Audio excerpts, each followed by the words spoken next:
अस्सलामुअलैकुम, आप देख रही हैं डॉन न्यूज। मैं हूं शुमाइला अरशद। हेडलाइंस आपने देखी।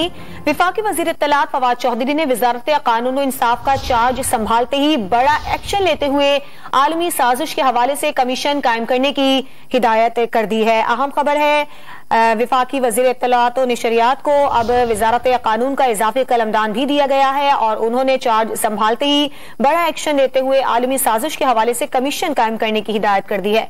इस पर बात करेंगे डॉन न्यूज के चीफ रिपोर्टर सनाउल्लाह से। सनाउल्लाह, बताइएगा उन्होंने क्या एक्शन लिया है? देखिए, आज वो सुबह ही उन्होंने तमाम जो मिनिस्ट्री के लोग थे उनको बुला लिया था और चार्ज संभालने के बाद उन्होंने फौरी तौर पर एक तो कराची, इस्लामाबाद, लाहौर और जो दीगर शहरों में लाफसरान है उनको तब्दील करने के अहकाम दिए और अपनी मर्जी के और मनपसंद अफराद को तैनात करने के अहकाम दिए, क्योंकि वो खुद भी वकील हैं और उनका वकला में पूरा एक लॉबिंग भी काम करती है। उस लॉबी के मुताबिक उन्होंने अफसरान तैनात किए।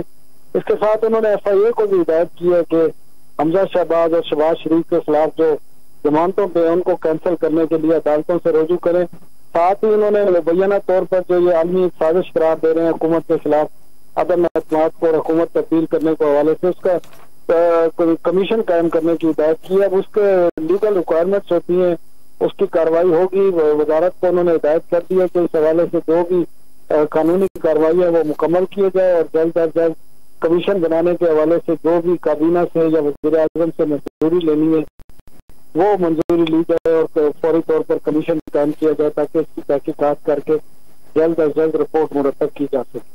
सनाउल्लाह, आपका बहुत शुक्रिया। ताज़ा तरीन वीडियोस के लिए हमारा YouTube चैनल सब्सक्राइब करके बेल आइकन प्रेस करिए ताकि आपको मिले हर अपडेट सबसे पहले।